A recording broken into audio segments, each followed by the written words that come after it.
আসসালামু আলাইকুম প্রিয় ছাত্রছাত্রীরা, তোমরা কেমন আছো? আলহামদুলিল্লাহ আমি ভালো আছি। আজ পবিত্র ঈদুল আজহার আগে সর্বশেষ ক্লাস নেওয়ার জন্য আমি তোমাদের সামনে উপস্থিত হয়েছি। আমি আজকে অনার্স থার্ড ইয়ারের একটি ক্লাস নেওয়ার জন্য উপস্থিত হয়েছি। আমি মোহাম্মদ শরাফুদ্দিন, সহকারী অধ্যাপক, হিসাব বিজ্ঞান বিভাগ, মোহাম্মদপুর কেন্দ্রীয় কলেজ, ঢাকা। আজকের আমার কোর্সের নাম হলো ফাইন্যান্সিয়াল ম্যানেজমেন্ট এবং আজকের আলোচনার বিষয় হলো ওয়ার্কিং ক্যাপিটাল ম্যানেজমেন্ট। প্রিয় ছাত্রছাত্রীরা, এর আগের ক্লাসে আমি ওয়ার্কিং ক্যাপিটাল ম্যানেজমেন্ট সম্পর্কে কিছু কথা বলেছিলাম। আজকেও আমি কিছু কথা বলে তারপরে একটি বাস্তব সমস্যা সমাধান করার জন্য আমি কাজ করব। ওয়ার্কিং ক্যাপিটালটা কি? যে চলতি মূলধন, একটি ব্যবসা প্রতিষ্ঠানকে সচল রাখার জন্য যে মূলধনটা প্রয়োজন হয় সেটাকে আমরা ওয়ার্কিং ক্যাপিটাল বলে থাকি। বিশেষ করে আমরা মানব জাতির কথা যদি বলি, আমরা মানব দেহের কথা বলি, আমাদের মানব দেহের মধ্যে রক্ত রয়েছে, ব্লাড রয়েছে, যেটা আমাদের শরীরকে চলাচলের জন্য কাজ করে থাকে। কোনো মানুষের শরীর থেকে যদি অনবরত রক্ত ঝরতে থাকে, আস্তে আস্তে তার শরীর নিস্তেজ হয়ে যায় এবং সর্বশেষ রক্তবিন্দু যখন ঝরে পড়ে তখন ওই মানুষটিও আর জীবিত থাকে না। তেমনি একটি প্রতিষ্ঠানের ওয়ার্কিং ক্যাপিটালকে মানবদেহের রক্তের সঙ্গে তুলনা করা হয়। যদি প্রতিষ্ঠানের ওয়ার্কিং ক্যাপিটাল কমে যায় বা ওয়ার্কিং ক্যাপিটালের পর্যাপ্ত পরিমাণ, যতটুকু পরিমাণ ওয়ার্কিং ক্যাপিটাল দরকার সেটি যদি না থাকে, তাহলে ওই প্রতিষ্ঠান আস্তে আস্তে রুগ্ন হতে থাকে এবং যখন কোনো ওয়ার্কিং ক্যাপিটালই থাকবে না, প্রতিষ্ঠানকে চালানোর মতো কোনো ক্যাপিটাল থাকবে না, তখন ওই প্রতিষ্ঠানটিও বন্ধ হয়ে যায়। তো ওয়ার্কিং ক্যাপিটাল বের করার জন্য আমার বিশেষ করে দুটি জিনিস আমার দরকার। একটি হলো কারেন্ট অ্যাসেট আর একটা হলো কারেন্ট লায়াবিলিটিস। কারেন্ট অ্যাসেট কোনগুলো? যেই সমস্ত অ্যাসেটগুলো এক বছরের মধ্যে নগদ টাকায় রূপান্তরিত করা যায় বা যে সম্পদের স্থায়িত্বকাল এক বছর মেয়াদি হয় তাকে আমরা কারেন্ট অ্যাসেট বলবো। কারেন্ট লায়াবিলিটিস হলো যেই সমস্ত লায়াবিলিটিসগুলো মেয়াদ সাধারণত এক বছর হয়ে থাকে, আমরা সেই লায়াবিলিটিসগুলোকে আমরা কারেন্ট লায়াবিলিটিস বলবো। কারেন্ট অ্যাসেট কোনগুলো? অনেক ধরনের অ্যাসেট আমার সামনে আসবে, কোন অ্যাসেটগুলোকে কারেন্ট লায়াবিলিটিস বলবো, কারেন্ট অ্যাসেট বলবো। তো এই কারেন্ট অ্যাসেটগুলোর মধ্যে সর্বপ্রথম অ্যাসেট হলো মজুত পণ্য বা ইনভেন্টরি। ইনভেন্টরি কত ধরনের আছে? একটা উৎপাদনকারী প্রতিষ্ঠানের জন্য ইনভেন্টরি সাধারণত তিন ধরনের হয়। মজুত পণ্য তিন ধরনের হয়। প্রথম মজুদ হলো তার কাঁচামালের মজুদ, পরবর্তী মজুদ হলো তার ওয়ার্ক ইন প্রসেস বা চলতি কার্যের মজুদ, তার সর্বশেষ মজুদ হলো ফিনিশড গুডস বা তৈরি পণ্যের মজুদ। আমার সর্বপ্রথম কারেন্ট অ্যাসেট হলো মজুদ পণ্য, তারপরে কারেন্ট অ্যাসেট হলো অ্যাকাউন্টস রিসিভাবল বা দেনাদার, এরপরে অন্যান্য যে কারেন্ট অ্যাসেটগুলো ক্যাশ রয়েছে এগুলো আমার আসবে। কারেন্ট লায়াবিলিটিস কোনগুলো?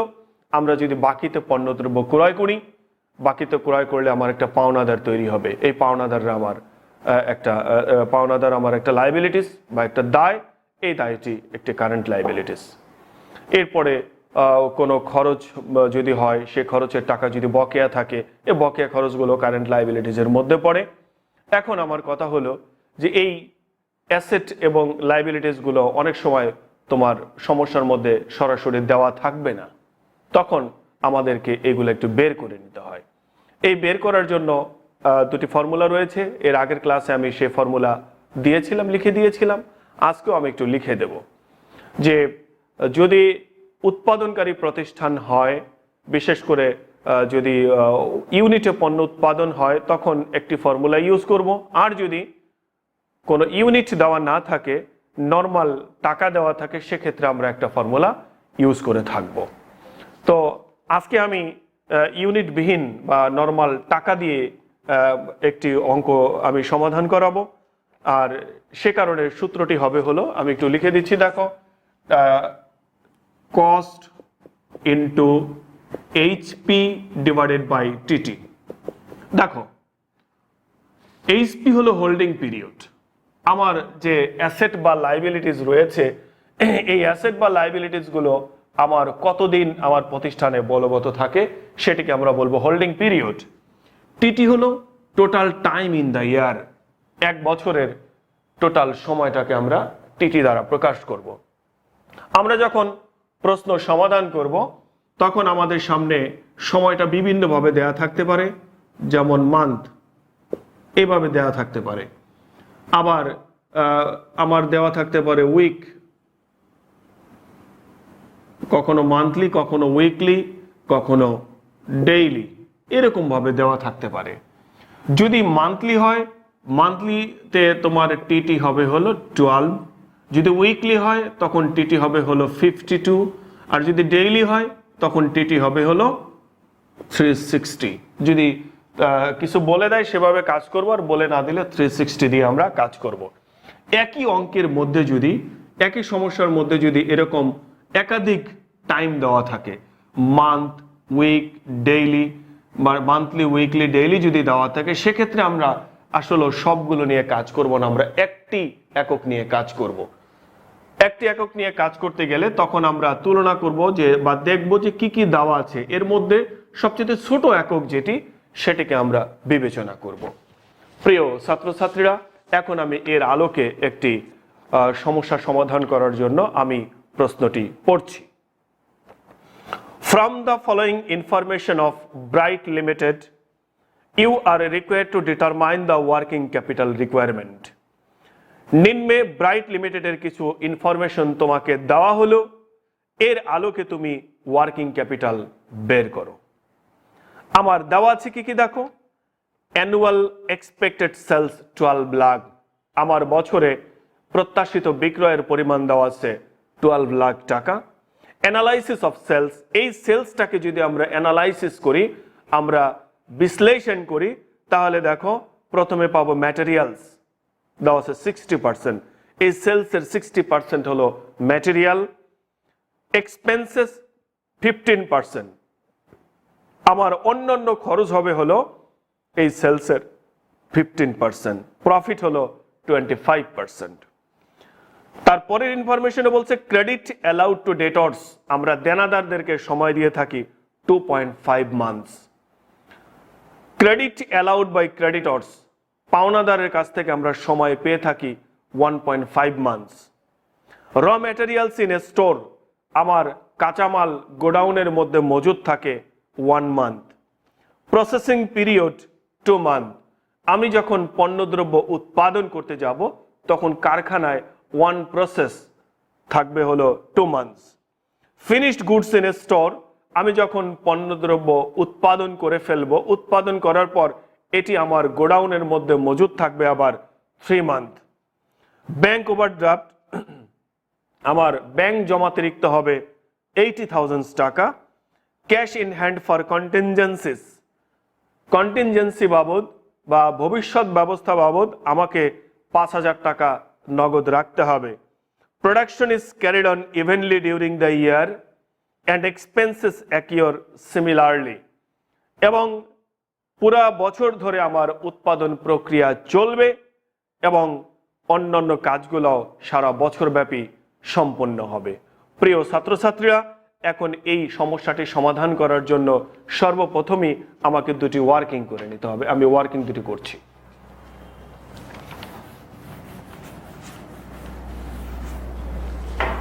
দেখো, ওয়ার্কিং 1,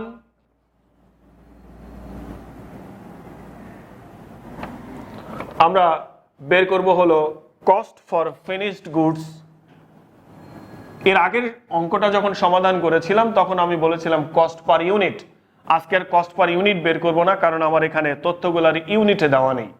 এই জন্য আমরা বলবো কস্ট ফর ফিনিশড গুডস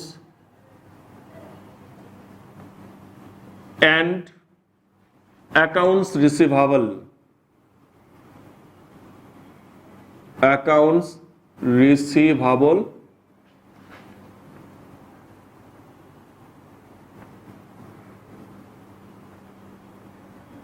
আমরা দেখব কি কি জিনিস দেওয়া আছে। আমার ম্যাটেরিয়াল ম্যাটেরিয়াল হলো 60%, সেলসের 60%, আমার সেলস হলো 12 লাখ, এটাকে যদি 60% করি তাহলে দেখো বের হবে হলো 7,20,000 টাকা। তারপর হলো অন্যান্য খরচগুলা, এক্সপেন্সেস গুলো হলো 15%, 12 লাখকে যদি 15% করি তাহলে আমার বের হবে হলো 1,80,000 টাকা। এটা যদি আমরা যোগ করে দেই তাহলে হবে 9 লাখ। ওকে, আমরা ফিনিশড গুডস এর কস্ট বের করলাম 9 লাখ এবং আমার অ্যাকাউন্টস রিসিভেবল এর কস্ট বের হয়ে যাবে 9 লাখ। ওয়ার্কিং 2, আমরা যেহেতু পণ্যদ্রব্য কারখানায় উৎপাদন করি, আমার এই মালামালগুলো বা র মেটেরিয়ালগুলো কারখানায় কতদিন প্রসেসিং এ থাকবে এবং প্রসেসিং পিরিয়ডের ওই ফিনিশড গুডস এর বা ওই মজুদের কস্ট কত হবে, তা আমরা লিখব cost for work in process. যখন ওয়ার্ক ইন প্রসেস চলবে তখন ওই প্রসেসের কস্ট কত হবে। ওয়ার্ক ইন প্রসেসের কস্টের ব্যাপারে যদি কিছু বলা না থাকে সেক্ষেত্রে আমাদের করণীয়টা হলো ম্যাটেরিয়ালের 100% নিয়ে নেব আর অন্যান্য খরচগুলোর 50% নিব। এখানে আমার কিছু দেওয়া নেই, এটা ফর্মুলা অনুযায়ী আমরা ম্যাটেরিয়ালের 100% নিয়ে নেই, 7,20,000 ইন্টু 100%, এই 100% হলো ফর্মুলার 7,20,000। আর আরেকটা আছে কি দেখো এক্সপেন্সেস, এই এক্সপেন্সেস এর নিব হলো 50%। যখন কোনো কিছু বলা না থাকবে তখন মনে রাখবা ম্যাটেরিয়ালের 100% নিতে হবে এবং অন্যান্য যে খরচগুলো রয়েছে তার নিতে হবে 50%, তাহলে এখানে হবে 90,000 টাকা। এটা যদি যোগ করে দেই তাহলে আমার যোগফল হবে হলো 8,10,000 টাকা। প্রিয় ছাত্রছাত্রীরা, আমার প্রয়োজনীয় ওয়ার্কিং করা হয়ে গেল। এখন আমি কি বলে যে এই ওয়ার্কিং ক্যাপিটাল বের করার জন্য আমরা একটি শক করব বা একটা স্টেটমেন্ট করব। আমরা এখন একটা স্টেটমেন্টের শক রেডি করে ফেলি।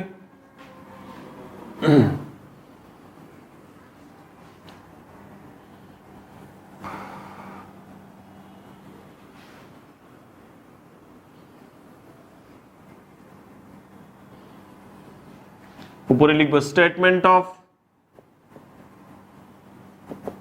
Working capital.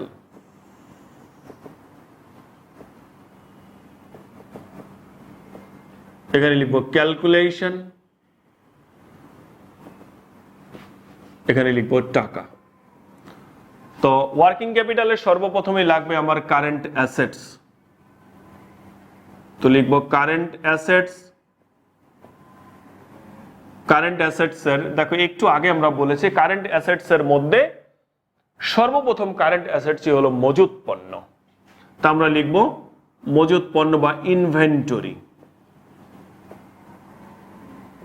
ইনভেন্টরিজ। মজুদ একটা উৎপাদনকারী প্রতিষ্ঠানের জন্য 3 ধরনের। প্রথম মজুদটি হলো র ম্যাটেরিয়াল বা এখানে ম্যাটেরিয়ালস নামে আছে, আমরা ম্যাটেরিয়ালস দেব, ম্যাটেরিয়ালস। দেখো একটু আগে আমি একটা ফর্মুলা লিখে দিয়েছিলাম, সে ফর্মুলাটি হলো cost into HP divided by TT. আমরা এই সূত্রটি প্রয়োগ করব এখন। কস্ট, ম্যাটেরিয়ালের কস্ট কত, দেখো এই যে এখানে আমরা যে ওয়ার্কিং করেছিলাম ম্যাটেরিয়ালের 7,20,000, আমরা 7,20,000 লিখব। এইচপি হোল্ডিং পিরিয়ড, আমার এই সি নাম্বার ইনফরমেশনের মধ্যে দেওয়া আছে, দেখো 3 নাম্বার যে তথ্যটা আছে র ম্যাটেরিয়ালস ইন স্টোর 1 মান্থ, র ম্যাটেরিয়ালস থাকবে 1 মান্থ, এই জন্য এইচপি হবে 1। আর টিটি এখানে যেহেতু মান্থ আছে, একটু আগে আমরা বলেছিলাম টিটিটা মান্থে হলে, মান্থলি হলে টিটি হবে 12, আমরা এই টিটির জায়গায় লিখব 12। আমরা যদি এটিকে ক্যালকুলেশন করি তাহলে এর উত্তর বের হবে 60,000 টাকা। দেখো ইনভেন্টরির ভিতরে প্রথমে ম্যাটেরিয়াল গেল, এরপর আসবে হলো work in process, WIP, work in process. দেখো ওই ফর্মুলার মধ্যে মান বসাবো কস্ট। এই যে ওয়ার্কিং নাম্বার 2 তে ওয়ার্ক ইন প্রসেসের কস্ট বের করেছি 8,10,000 ইন্টু HP।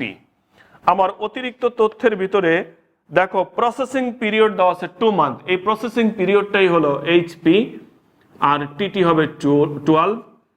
এটা যদি ক্যালকুলেশন করি তাহলে এটার উত্তর বেরোবে 1,35,000।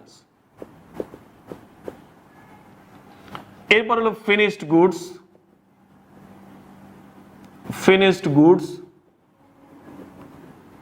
ফিনিশড গুডস এর কস্ট দেখো ওই যে ফার্স্ট ওয়ার্কিং এ আমরা বের করেছি cost for finished goods, total cost হলো 9 লাখ টাকা ইনটু HP। দেখো ফিনিশড গুডস ইন স্টোর দেওয়া আছে 3 মান্থ, এখানে লিখবো 3 আর TT হলো 12।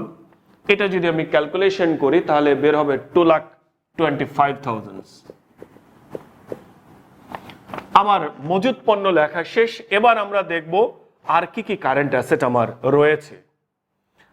দেখো অতিরিক্ত তথ্যের সি নাম্বারে প্রথমে বলা আছে ক্রেডিট অ্যালাউড টু ডেটর্স।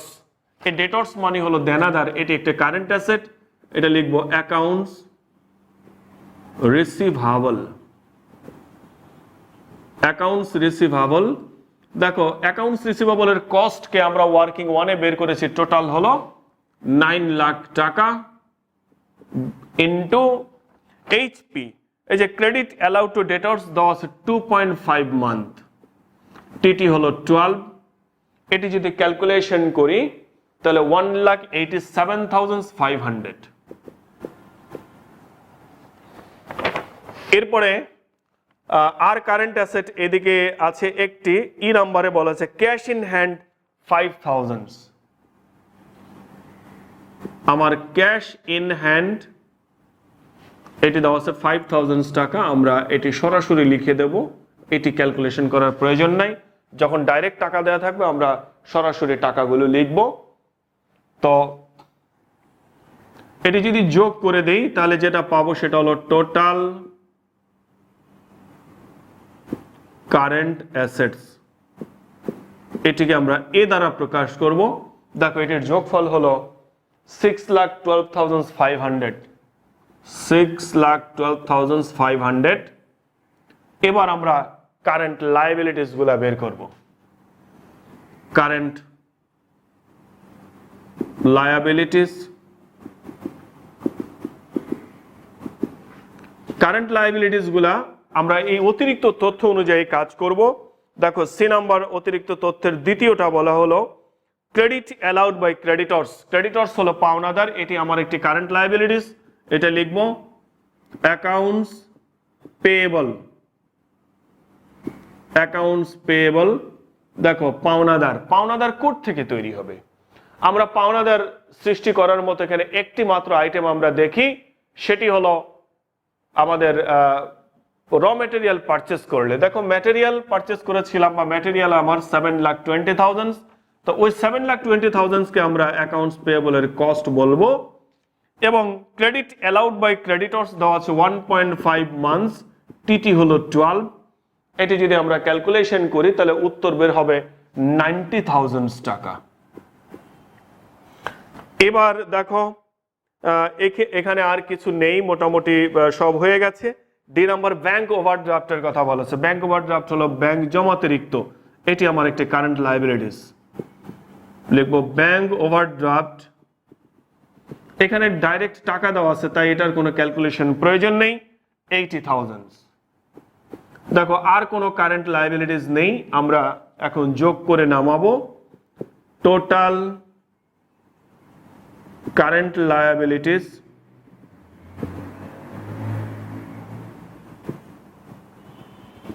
1,70,000।